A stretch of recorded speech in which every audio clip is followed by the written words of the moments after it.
The demolition crew arrived at 6:15 a.m. on a Tuesday in late June, their jackhammers shattering the suburban silence. David Chen, a 42-year-old software engineer and recent widower, stood in his backyard watching the first chunks of concrete crack away from his in-ground pool. 3 months.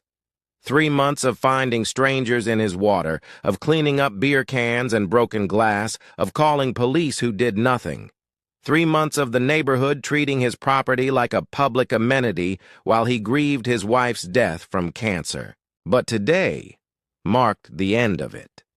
As the excavator's claw bit into the pool's edge, David felt something close to peace for the first time since the trespassing started.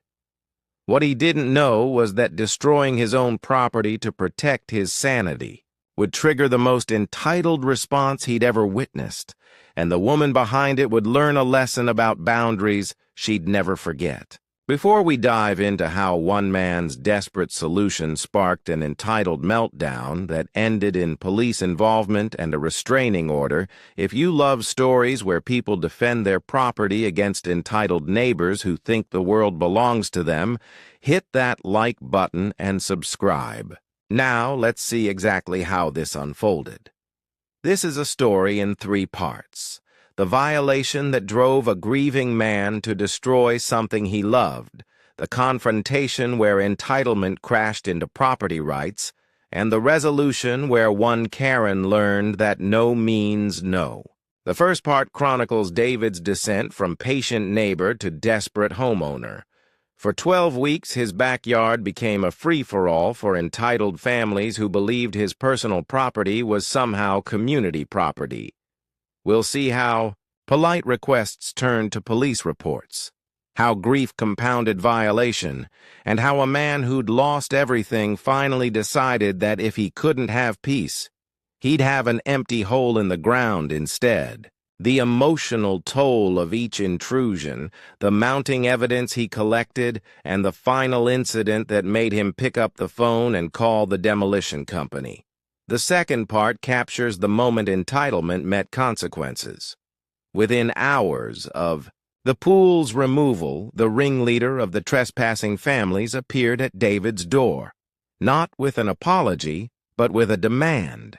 We'll witness the escalating confrontation as she insisted he rebuild what he'd destroyed, the stunning logic she used to justify her position, and David's calculated response that involved security footage, property law, and a promise that made her face drain of color. The third part reveals how justice unfolded when Karen refused to accept reality. Her retaliation attempts, the evidence David had spent months collecting, the legal consequences she never saw coming, and the community's response when they learned the full truth. How one family's entitlement cost them far more than pool access, and how a grieving widower finally found the peace his late wife would have wanted him to have. Here's exactly how it happened. David Chen had purchased the 4-bedroom colonial in Maple Ridge, Ohio, 7 years earlier with his wife, Rebecca. The in-ground pool had been Rebecca's dream, installed the summer after their purchase, a 20 by 40-foot oasis with slate tile surround and a built-in hot tub. She'd been a pediatric oncologist who worked brutal hours at Cincinnati Children's Hospital, and that pool had been her sanctuary. They'd hosted neighborhood barbecues, let the local kids swim under supervision, been the friendly couple everyone waved to. When Rebecca was diagnosed with stage 4 pancreatic cancer in October, everything changed. She died in February, and David, who worked remotely as a senior cloud architect, found himself alone in a house full of memories, struggling to function through grief while maintaining the property Rebecca had loved. The first incident happened on a Saturday in early April. David had been working in his home office when he heard splashing. Confused, he'd walked to the back window to find 4 children, ranging from about 6 to 12 years old, swimming in his pool. No parents in sight. No permission asked. He'd gone outside, more bewildered than angry, and asked whose kids they were. The oldest girl had shrugged. "We always swim here," she'd said, as if that explained everything. David had gently explained that his wife had recently passed away, that he hadn't opened the pool for the season, that they needed to leave. They'd complied, but he'd seen the eye rolls, heard the muttered complaints. He'd assumed it was a misunderstanding. The pool had been open to neighborhood kids in previous summers. They probably didn't know the situation had changed. 3 weeks. Later, on a Thursday afternoon, David returned from his wife's memorial service to find a full-fledged pool party in progress. 8 children and 3 adults, complete with inflatable toys, a Bluetooth speaker blasting music, and food spread across his patio furniture. He'd stood there in his funeral suit, staring at strangers using his dead wife's pool like a public recreation center. When he'd asked them to leave, one of the mothers, a blonde woman in her late 30s named Cheryl Morrison, had actually laughed. "Relax," she'd said. "The kids need somewhere to cool off. You're not even using it." David had raised his voice then, demanding they leave his property immediately. Cheryl had gathered the group with exaggerated sighs and dramatic complaints about unfriendly neighbors, but they'd left. David had found beer cans in his flower beds and a broken garden gnome Rebecca had loved. Something hardened in his chest that day. The breaking point came on Memorial Day weekend. David had been trying to sleep off a migraine triggered by stress and grief when he'd heard the distinctive sound of his pool gate creaking open. It was almost midnight. He'd looked out to find 4 teenagers vaulting over his fence, laughing as they stripped down to swimsuits and cannonballed into the water. David had called 911. The dispatcher had been sympathetic but clear. Unless he wanted to press trespassing charges against minors, which would require him to identify them and appear in court, they could only respond if someone was currently on the property. By the time a patrol car could arrive, the teens would be gone. David had gone outside himself, but the teenagers had seen him coming and scattered, leaving muddy footprints across his deck and a broken patio chair. He'd spent the rest of the night sitting in the dark, staring at the pool, feeling something inside him break completely. David had tried everything the law allowed. He'd called the police 4 more times over the next 2 weeks, with the same result. Kids would flee before officers arrived, no witnesses, no actionable trespass. He'd posted no trespassing signs on every side of his fence. He'd even gone door to door on his street, asking if anyone knew which families were sending their children into his yard. Most neighbors had been apologetic but unhelpful. Cheryl Morrison, however, had been direct. "Maybe if you weren't so selfish. About a pool you're not even using, people wouldn't have to sneak in," she'd said before closing her door in his face. David had walked home feeling smaller than he'd felt since Rebecca's funeral. That night, David had made a decision. If he couldn't have peace with the pool, he'd have peace without it. He'd contacted 3 demolition companies, selected one that could start within the week, and signed the contract. The pool Rebecca had loved was destroying his ability to grieve her, and he refused to spend another summer as an unwilling recreation director for the neighborhood's entitled families. If they wanted to swim, they could join the public pool or build their own. His property, his choice.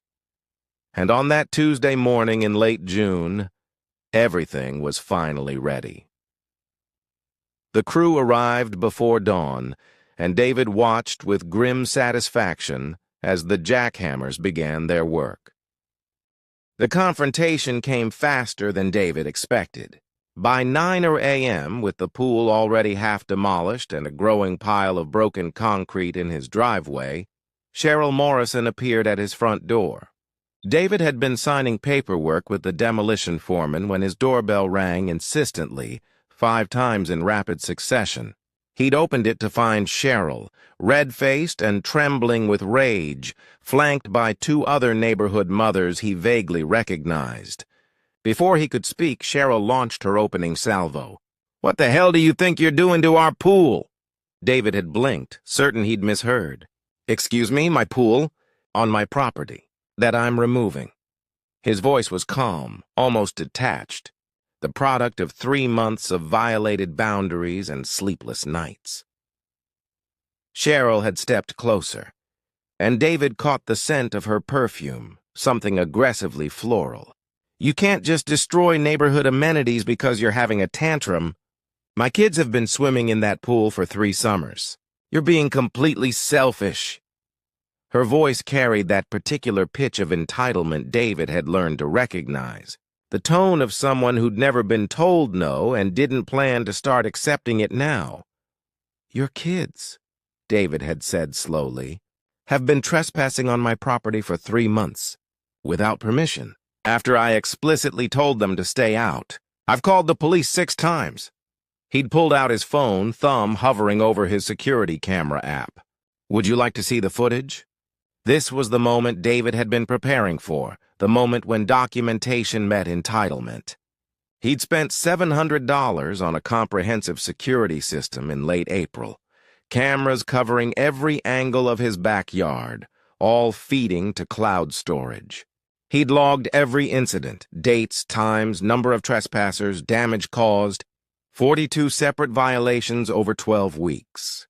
He knew exactly who the repeat offenders were, and he knew their parents' names, including Cheryl Morrison's 3 children, who appeared in 18 of those recordings, and Cheryl herself, who'd been present for 7 unauthorized pool parties.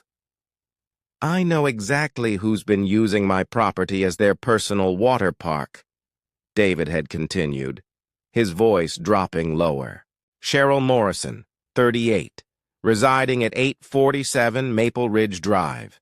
Your children, Brandon, age 12, Kaylee, age 9, and Madison, age 6. You've been in my pool without permission 7 times since April 15th. Your children have been here 18 times. I have footage of Brandon jumping off my roof into the pool. I have footage of you drinking wine on my patio furniture while your kids destroyed my late wife's garden." Cheryl's face had cycled through emotions: surprise, fear, defiance. She'd settled on righteous indignation. "You were recording children? That's creepy and probably illegal." The other mothers had murmured agreement, though David noticed they'd both taken a step back. "Recording my own property," David had corrected, "is completely legal. Trespassing, however, is not.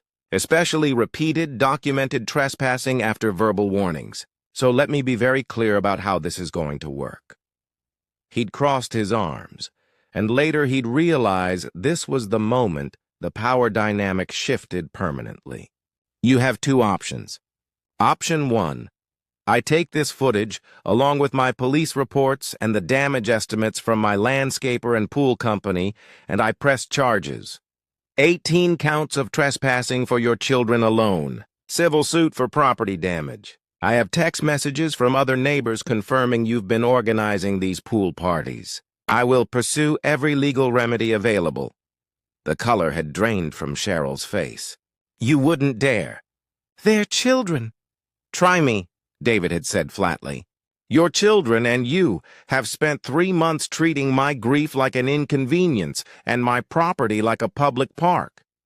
Option 2, you leave my property right now, you never set foot on my lawn again, and you make sure every family on this street knows that David Chen's yard is permanently off limits.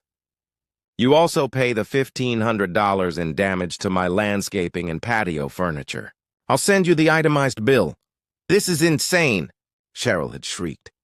"You can't make us pay for—" "I have receipts for everything," David had interrupted. "Time-stamped footage showing exactly when the damage occurred.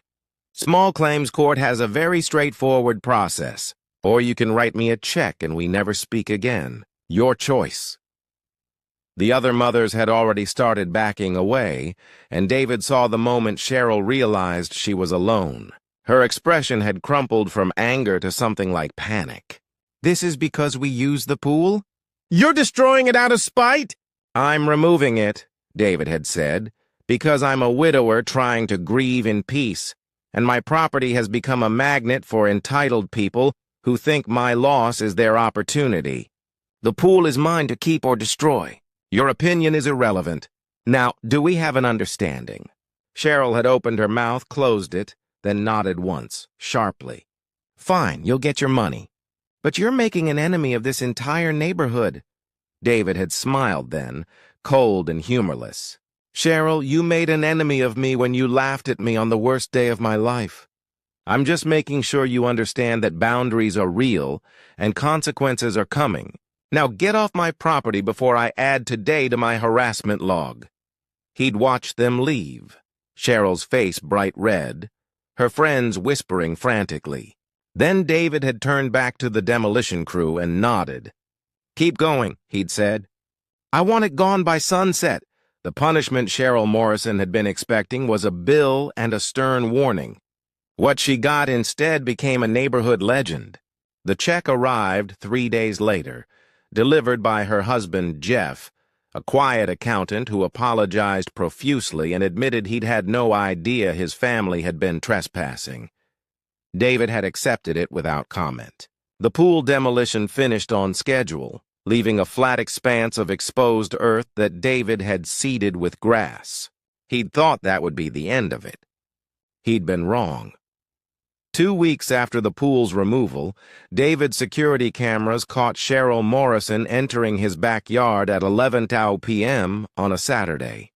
She'd been carrying a bag of garbage, which she'd proceeded to dump across his newly seeded lawn, spreading trash and what appeared to be rotting food across the dirt. David had watched the footage the next morning with a strange sense of vindication. She'd just handed him a gift-wrapped criminal charge. He'd downloaded the footage, filed a police report for illegal dumping and trespassing, and sent copies to his attorney. The responding officer had been the same one who'd come for the third pool incident. And this time, his tone had been different. "She really did this? After you already filed the civil complaint?" David had shown him the footage. The officer had shaken his head. "She's looking at misdemeanor charges at minimum. Judge won't like the pattern of harassment." But Cheryl hadn't stopped there. Over the next week, David's cameras caught her 3 more times, once spray painting "selfish" across his back fence, once attempting to dig up his new grass seed, and once simply standing at his fence line, staring at his house in a way that made David's skin crawl. Each incident went into his growing file. His attorney, a sharp woman named Patricia Vance, who specialized in property disputes, had been almost gleeful. "She's building your case for you," Patricia had said during their consultation. "Harassment, vandalism, stalking behaviors. I can get you a restraining order by end of week." The breaking point for Cheryl came when other victims started coming forward. David's documentation had included background research on the families who'd been using his pool, and he'd discovered something interesting. The Hendersons at 892 Maple Ridge had also experienced property violations. Their garden hose, outdoor furniture, and even their garage had been borrowed by neighborhood families, with Cheryl often involved. When David shared his experience at a neighborhood association meeting, 3 other families admitted similar problems, all involving the same core group. Suddenly, David wasn't the unfriendly new widower. He was the guy who'd finally stood up to the entitled clique that had been running roughshod over property boundaries for years. The restraining order was granted on July 28th. Cheryl Morrison was ordered to stay at least 100 yards from David's property and to cease all contact. The vandalism charges resulted in a misdemeanor conviction, 200 hours of community service, and a stern lecture from Judge Catherine Walsh about respecting others' grief and property. Jeff Morrison filed for divorce 6 weeks later, citing his wife's behavior as evidence of deeper problems he could no longer ignore. Brandon, Kaylee, and Madison spent that summer at their father's new apartment complex, where they had access to a pool that actually belonged to them. For David, the resolution came in stages. The first stage was legal. Restraining order in hand, charges filed, his property finally secure. The second stage was social. Neighborhood support materializing in the form of casseroles, offers to help with yard work, and awkward but genuine apologies from parents whose kids had trespassed. The third stage was personal, and it arrived on a Saturday morning in late September. David had been sitting on his back deck, coffee in hand, staring at the patch of lawn where the pool had been. The grass had grown in thick and green, and he'd planted Rebecca's favorite flowers, purple coneflowers and black-eyed Susans, in a curved border around the space. His sister Maria had driven up from Louisville for the weekend, and she'd found him there, peaceful for the first time in months. "You doing okay?" she'd asked, settling into the chair beside him. "Yeah," David had said, surprised to realize it was true. "Yeah, I think I am." The space where the pool had been wasn't empty anymore. It was a garden, a memorial, a place where he could sit without hearing phantom splashes or feeling the violation of strangers in his space. Rebecca would have understood.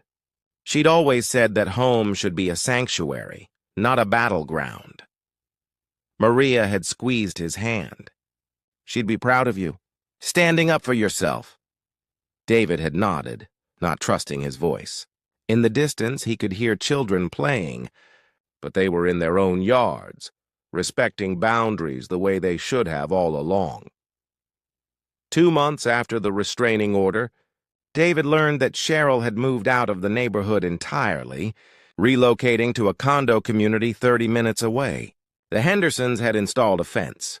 The neighborhood association had updated their bylaws to explicitly address property boundaries and trespassing, and David had started attending a grief support group, where he met other people who understood that loss wasn't something to get over, but something to carry forward with dignity. On a cool October evening, David sat in his backyard with a blanket and Rebecca's favorite book, reading aloud to the empty air and the flowers that grew where the pool had been. He'd learned something important through all of this, that sometimes justice doesn't come from a courtroom, though that helps. Sometimes it comes from refusing to let entitled people steal your peace, even when that means destroying something beautiful to protect something essential. And as David closed the book and looked up at the stars Rebecca had loved, he smiled. Because the pool was gone, but his home was his again, and that, in the end, was all that mattered. Across the country in Portland, Oregon, retired Marine Logistics Officer Patricia Hayes received a letter from her HOA demanding she remove the vegetable garden feeding 3 local homeless shelters. Patricia read it twice, then pulled out the agricultural exemption clause she'd researched before planting a single seed. She'd spent 20 years coordinating supply chains in war zones. A suburban HOA board was about to learn what